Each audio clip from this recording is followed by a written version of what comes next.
In the midst of the American Civil War, where bravery collided with heartbreak, one man's story shines through. His path was defined by unwavering loyalty, deep remorse, and the lingering memories of warfare. Allow me to introduce James Longstreet, a figure who stirs both respect and debate. Born in 1821, steeped in the proud traditions of the South, Longstreet climbed from modest roots to become one of General Robert E. Lee's most relied-upon leaders. Yet, as the war's momentum shifted, so did Longstreet's destiny. What compelled him to support a cause that would eventually strain his friendships and cloud his reputation? Why did his choices during critical battles, like Gettysburg, trouble him for years? As we dive into the layers of Longstreet's life, from his early victories in the military to the painful consequences of defeat, get ready to uncover a tale packed with surprising turns, ethical struggles, and a constant chase for honor amid turmoil. Join us on this captivating trip through history, where every decision carries weight, and the search for redemption burns as fiercely as the battles themselves. Are you ready to explore the real story behind one of the Civil War's most intriguing figures? Before we start, please hit the like button and subscribe to our channel to help our community grow. James Longstreet came into the world on January 8, 1821, in South Carolina's Edgefield district, a place where Southern values ran deep. The Longstreet family with Dutch roots had called America home for generations. Though born in South Carolina, James grew up mostly in Georgia and Alabama, where he absorbed lessons of diligence, integrity, and devotion, traits that would guide him throughout his life. As the fifth of 9 siblings, his early days were shaped by the straightforward life of Southern farming families. His father, James Longstreet Sr., a thriving farmer, played a key role in raising his son. On their family farm, young James learned the value of persistence, building both physical strength and a toughness that would serve him later. Education held importance in the Longstreet home, even if it wasn't always formal. James attended local schools for his basic learning, but it was his mother, Mary Ann Dent Longstreet, who rooted in him a strong sense of duty and moral strength. A deeply faithful woman, her teachings stayed with James, especially when it came to honor and responsibility. In 1838, at only 17, Longstreet earned a spot at the United States Military Academy at West Point, a remarkable opportunity that launched his military career. This was a significant milestone. West Point stood as one of the nation's top military academies, shaping many who would go on to shape American history. Nestled along New York's Hudson River, it was a far cry from the rural South, James knew. The academy offered a tough setting designed to mold young men into skilled officers ready to lead soldiers into combat. Its courses leaned heavily on subjects like math, engineering, and military tactics. However, James didn't excel in academics. He finished 54th out of 62 in his 1842 class. Still, what he lacked in grades, he made up for with solid character and strong friendships. At West Point, he built lifelong connections with future leaders like Ulysses S. Grant and William Rosecrans, bonds that would deeply influence his life in times of peace and war. After finishing at West Point, James Longstreet was appointed as a second lieutenant in the 4th U.S. Infantry, kicking off a military career that would span more than 3 decades. His first posting sent him to the western frontier, where he took part in the Indian Wars, gaining crucial skills in leadership and fighting. But it was during the Mexican-American War that Longstreet really proved himself as a courageous and capable officer. Serving under General Zachary Taylor and later General Winfield Scott, he fought in major battles, like the Siege of Veracruz and the Battle of Monterey. At the Battle of Chapultepec in 1847, Longstreet's bravery came with a heavy price. While carrying his regiment's flag forward, he was badly injured in the thigh by a musket ball. Even with this serious wound, he stayed on the battlefield, refusing to retreat, and kept guiding his soldiers until they secured victory. His bold actions earned him a brevet promotion to major and built his reputation as a brave and effective leader. The injuries Longstreet suffered in Mexico weren't just physical, they shaped his character, strengthening his determination and influencing how he viewed leadership and duty. The Mexican-American War was a testing ground for many officers who would later become key figures in the Civil War, and for Longstreet, it was a defining moment in his early military journey. As the 1850s rolled on, Longstreet's career in the military kept moving forward, but signs of trouble were brewing. The nation was sliding toward a violent and unavoidable conflict, and Longstreet would soon find himself right in the middle of it. Before that, though, there was a brief time of calm, a final quiet before the storm. By 1861, as the United States stood on the edge of the Civil War, James Longstreet faced a decision that would change his life and the course of the nation's history. He had served honorably in the U.S. Army for nearly 20 years. Yet, his deep ties to South Carolina and his commitment to the Southern cause led him to leave the Union Army and join the Confederacy. On June 1, 1861, Longstreet stepped down from his role as a major in the U.S. Army. This choice was not easy for him. Like many officers from the South, he felt a strong obligation to stand by his homeland. Joining the Confederate States Army opened a new phase in Longstreet's life, one where he would climb to the top ranks of military leadership.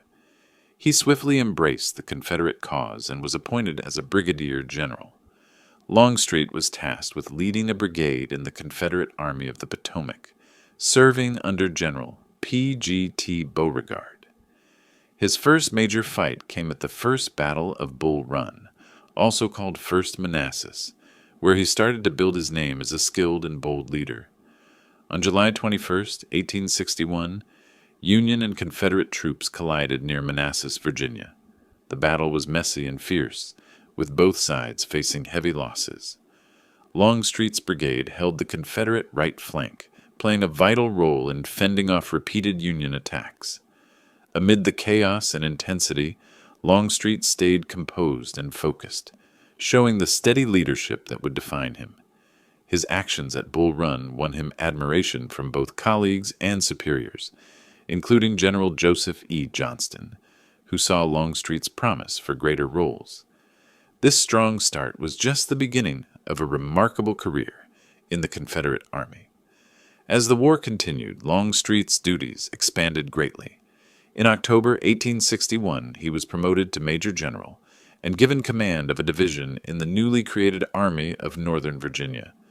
The Peninsula Campaign in spring 1862 was Longstreet's first big challenge as a division commander. Union General George B. McClellan launched a huge attack aimed at seizing Richmond, the Confederate capital.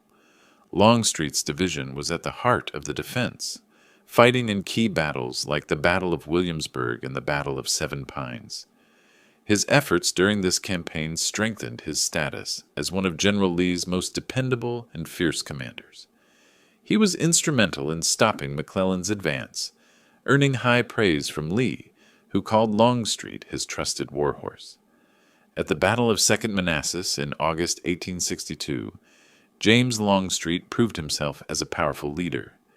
In a critical moment, he unleashed a huge attack on the side of Union General John Pope's army, overwhelming their left flank and forcing them to flee in chaos. This bold move highlighted Longstreet's clever battle strategies and earned him widespread praise. The triumph at Second Manassas was a game-changer in the eastern part of the war, firmly establishing Longstreet as one of the Confederacy's top generals. His success came not just from his smart tactics, but also from his knack for inspiring trust and discipline in his soldiers, who relied on him to lead them through tough fights. Riding the wave of victory from Second Manassas, Lee and Longstreet set their sights north, launching the Maryland Campaign in the fall of 1862. This campaign led to the Battle of Antietam, the deadliest single day in American history, where Longstreet's troops played a vital role in holding their ground against relentless Union attacks. At Antietam, his soldiers fought with grit and determination, standing firm against repeated Union charges at key spots like the Cornfield and Bloody Lane. Despite being outnumbered and outgunned, Longstreet's defensive skills allowed the Confederate Army to retreat in an orderly way, avoiding total destruction. His ability to stay calm and make quick decisions under pressure shone through once again. Though Antietam ended in a tactical draw, it had a major impact for the Confederacy, forcing Lee to pull back to Virginia. Still, Longstreet's performance further solidified his reputation as one of the South's most skilled generals. He had repeatedly shown his strength in both attacking and defending.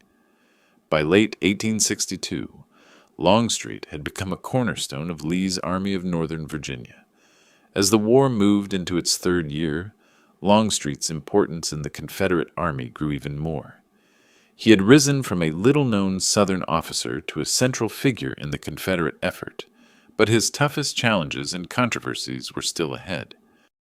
The upcoming battles would test not only his battlefield skills, but also his bonds with others, especially Robert E. Lee. The Civil War was far from over, and for James Longstreet, the most difficult fights were yet to come. As we continue his story, we'll see how choices made on these battlefields would shape not only the war's outcome, but also Longstreet's legacy for years to come. By the summer of 1863, James Longstreet had become one of General Robert E. Lee's most trusted commanders. His reputation as a brilliant strategist and dependable leader was well earned, but the battle that would define his legacy, filled with both glory and pain, was about to begin. The Battle of Gettysburg would mark a turning point in the American Civil War, and for Longstreet, it would be a battle that stayed with him forever. After their win at Chancellorsville, Lee and his Army of Northern Virginia launched an ambitious plan to invade the North, aiming to pull the Union Army out of Virginia and force a major battle on Northern soil. Longstreet, leading the I Corps, was a key part of Lee's strategy. Confident in his skills, Lee counted on Longstreet's expertise to secure another victory. The Confederate Army reached Gettysburg on July 1st, 1863, where they clashed with the Union Army of the Potomac, commanded by General George G. Meade. The first day of fighting saw Confederate troops pushing Union forces through the town to strong defensive positions on high ground south of Gettysburg, along Cemetery Ridge and Cemetery Hill. Even with the early Confederate gains, the Battle of Gettysburg was far from finished, and Longstreet soon found himself at odds with General Lee over what to do next. On the night of July 1st, 1863, Longstreet met with Lee to plan the next day's strategy. Lee, encouraged by the first day's progress, was set on continuing the attack.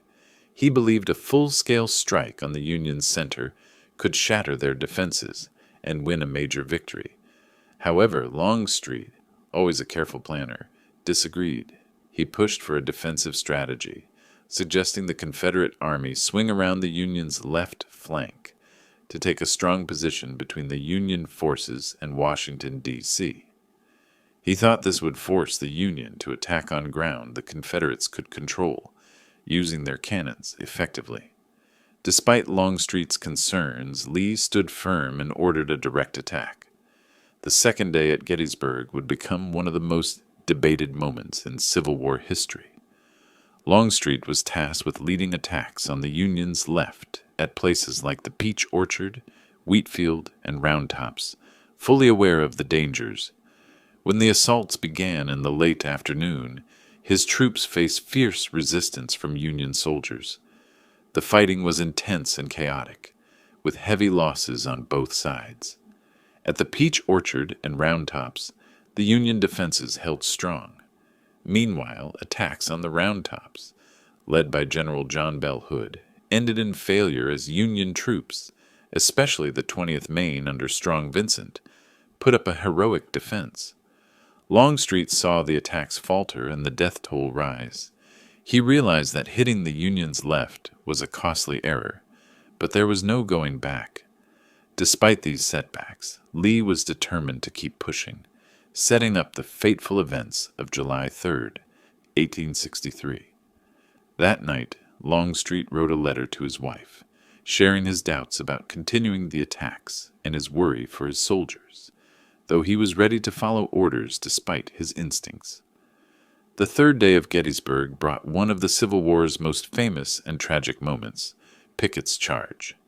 Lee, certain that a focused assault on the Union's center would break their lines, ordered Longstreet to lead it. Longstreet had deep doubts about the plan and hesitated to give the order, but followed through out of duty. Around 3 p.m., about 12,500 Confederate soldiers began marching across a mile of open ground toward Cemetery Ridge. The attack, later called Pickett's Charge, faced a devastating storm of Union cannon and rifle fire. Longstreet could only watch in anguish as his men were mowed down. The charge ended in disaster, with Confederate forces driven back and suffering massive losses. What started as a bold move turned into a catastrophe. Over half of the soldiers in the charge were killed, wounded, or captured. It was a devastating blow for the Confederacy, and Longstreet knew they had not only lost the battle, but likely the war itself. After the crushing defeat at Gettysburg, Lee and Longstreet sat down to plan the retreat back to Virginia. Lee, heartbroken by the loss, took full blame for the failure, but Longstreet carried a heavy burden too. He had failed to convince Lee to try a different plan, and the results were disastrous. The Battle of Gettysburg became a turning point in the American Civil War, staying with Longstreet for the rest of his days. The march back from Gettysburg was grim. The Confederate Army of Northern Virginia, once a mighty force, was now a weakened version of itself, with soldiers' spirits broken. For Longstreet, Gettysburg wasn't just a loss on the battlefield. It was a personal and professional blow that would haunt him long after the war ended. Gettysburg stood out as one of the most critical battles in American history, and Longstreet's actions there would be debated and examined for years. In the decades that followed, his choices at Gettysburg were both attacked and supported, shaping how history would remember him. For Longstreet himself, the battle brought deep sorrow, a time when his loyalty to Lee and the Confederacy came at a steep price. As we move forward with Longstreet's story, we'll see how the shadow of Gettysburg followed him through the war's final years and beyond. Those 3 crucial days would leave a lasting mark, influencing not only his role in later battles, but also his place in the history books. The loss at Gettysburg was a tough blow for both the Confederate Army and James Longstreet. It signaled the start of a long, challenging journey. The Army of Northern Virginia, once a powerful force, now struggled with shrinking supplies, low spirits, and the harsh truth of a war that seemed harder to win with each passing day. For Longstreet, the war was still ongoing, but the events that followed would push his strength and loyalty to their limits. After retreating from Gettysburg, he returned to Virginia with what was left of his corps. The defeat weighed heavily on his heart, yet he stayed dedicated to the Confederate cause.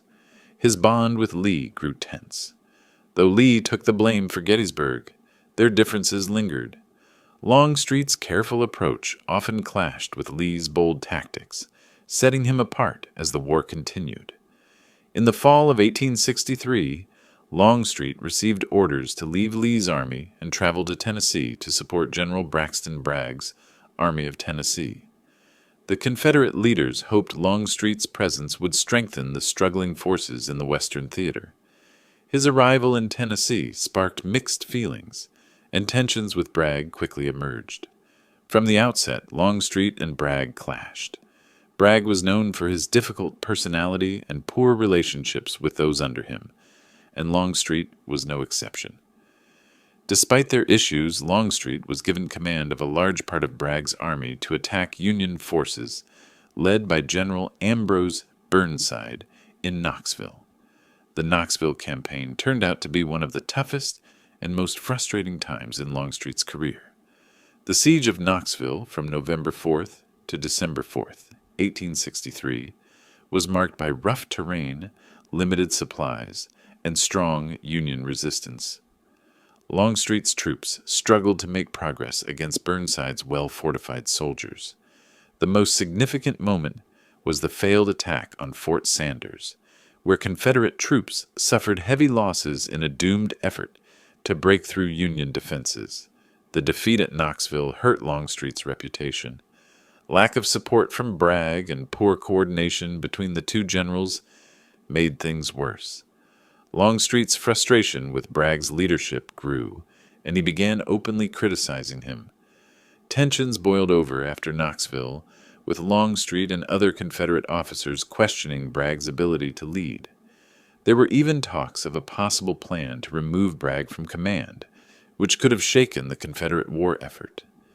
However, this idea never took shape, and Longstreet eventually pulled his forces back to Virginia in spring 1864. Upon returning, he rejoined Lee's army just in time for the Overland Campaign, a series of intense battles against Union General Ulysses S. Grant, a former friend of Longstreet's. This campaign brought fierce, grueling combat back to the Eastern Theater, with Longstreet playing a vital role in the Confederate defense. On May 5, 1864, the Battle of the Wilderness broke out in the thick forests of northern Virginia. The fighting was brutal and chaotic, with dense bushes and poor visibility creating a nightmarish setting for both sides. Longstreet, leading his corps with his usual skill, was key in pushing back several Union attacks. His steady presence on the battlefield gave his soldiers confidence, as they leaned on his calm leadership in tough moments. Tragedy struck on May 6, when Longstreet was accidentally shot by his own troops in a friendly fire incident. The bullet hit his shoulder and neck, leaving him badly injured. The wound was strikingly similar to the one that killed Thomas Stonewall Jackson a year earlier, and it forced Longstreet out of action for months. The injury was life-threatening, damaging his windpipe and nearly cutting an artery. Thanks to the skill of Confederate doctors, Longstreet survived, but his recovery was slow and painful, forcing him to step away from command while he healed. During his absence, the Confederate Army faced some of its toughest challenges, as Grant kept pushing toward Richmond. Longstreet returned to the Army in October 1864, but the reunion was bittersweet. His comrades welcomed him, but the Confederacy's situation had grown desperate. The war dragged on, and the Union's greater resources and manpower were wearing down the South. Though still recovering, Longstreet took up command again, determined to stand by Lee and the Confederate cause. The final chapter of his wartime service was the Siege of Petersburg, a brutal fight from June 1864 to April 1865. This siege turned into a grueling war of attrition, with both sides suffering heavy losses in the trenches. Longstreet, still dealing with his injuries, played a major role in defending Petersburg, using his experience and smart tactics to hold off Union forces as long as possible. As the months wore on, it became clear that the Confederate position could not hold. The collapse of Petersburg cleared the path to Richmond, the Confederate capital, making the war's end feel unavoidable. Longstreet stayed loyal to Lee, doing all he could to slow the Union's advance, but the odds were too great. In April 1865, the Confederate defenses at Petersburg finally gave way, forcing the army to retreat. The once mighty Army of Northern Virginia was now a mere shadow of its former strength, and Longstreet, like many others, sensed the end was near. The retreat led to Appomattox Courthouse, where Lee and Longstreet faced the Confederacy's final moments. On April 9, 1865, Lee met with Grant at Appomattox to negotiate surrender terms. Longstreet was not at the meeting but stood by solemnly as the Confederacy came to an end. The surrender marked the close of the American Civil War, opening a new, uncertain chapter for Longstreet and other officers. Despite the sting of defeat, Longstreet carried himself with dignity and honor during the surrender. He later spoke highly of Grant's respectful treatment of Confederate soldiers during the talks. This moment highlighted Longstreet's dedication to honor and duty, even in the face of crushing loss. The surrender at Appomattox ended the war, but Longstreet's story was far from over. The years that followed brought fresh challenges. As Longstreet tried to rebuild his life in a nation scarred and divided by war, his legacy, like the Confederacy's, would be debated for generations. The Civil War had left the South in ruins, with cities destroyed, economies broken, and communities torn apart.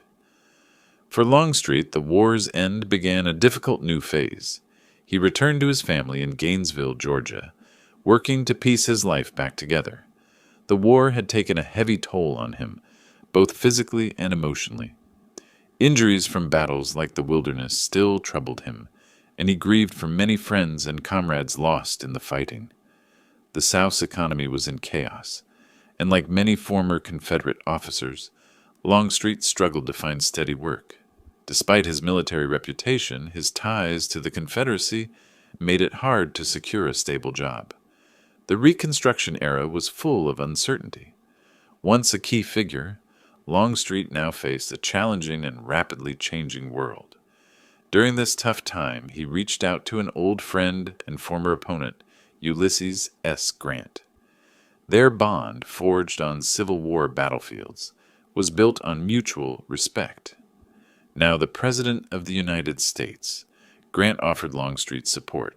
His influence helped Longstreet land several government roles, including Surveyor of Customs in New Orleans, a position that pulled him into the complex politics of Reconstruction. Longstreet's decision to accept a federal job and work with the Republican government made him a target of harsh criticism in the South.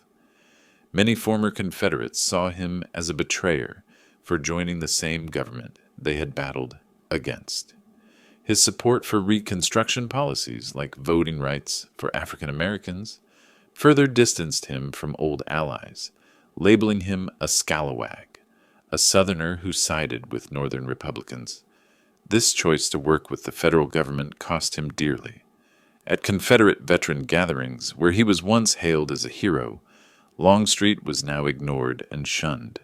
The pain of defeat, combined with deep splits in Southern society, left him isolated from many former friends and comrades.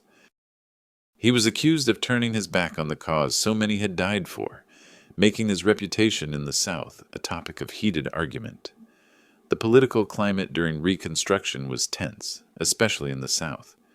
New Orleans, where Longstreet was based, became a hotspot for violence and unrest. In 1874, he was caught in the middle of the Battle of Liberty Place, a violent clash between the racially mixed militia he led and the White League, a white supremacist group. His efforts to keep peace during such conflicts highlighted the deep divisions in the South and the struggles of enforcing Reconstruction policies. Longstreet's post-war years were filled with controversy and conflict, but also a strong commitment to what he believed was right. His readiness to accept the new reality of a united nation and his push for reconciliation set him apart from many former Confederate peers. Yet, these traits also made him a divisive figure, and his legacy in the South remained debated for years. In the 1890s, Longstreet tried to clarify his story by publishing his memoirs, From Manassas to Appomattox. In these writings, he defended his wartime actions, including his role at Gettysburg, and shared his views on the Confederate cause. The memoirs stirred fresh debates about his legacy. Some saw them as proof of his sound decisions, while others viewed them as an attempt to reshape history. In his later years, Longstreet lived quietly in Gainesville, Georgia. Despite the controversies, he was still respected by many, including his old friend Ulysses S. Grant. He outlived most of his peers, seeing the start of the 20th century and the South's transformation after the Civil War. Longstreet's final years were a time of reflection, looking back on a life shaped by war, loyalty, and efforts to heal a divided nation. James Longstreet passed away on January 2nd, 1904, at the age of 82. His death marked the end of one of the last major figures of the American Civil War, a man whose life was deeply tied to one of America's most chaotic times.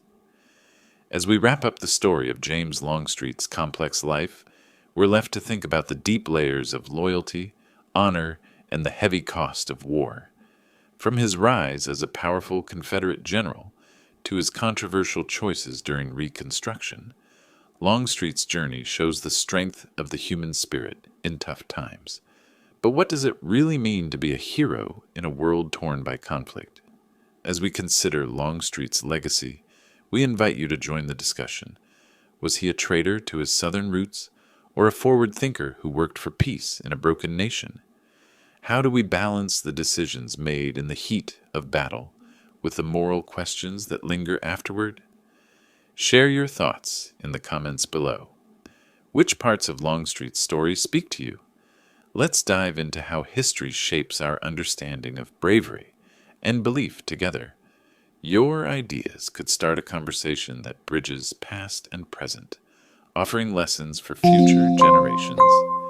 Don't forget to like and subscribe for more gripping history stories that challenge our views and spark our curiosity.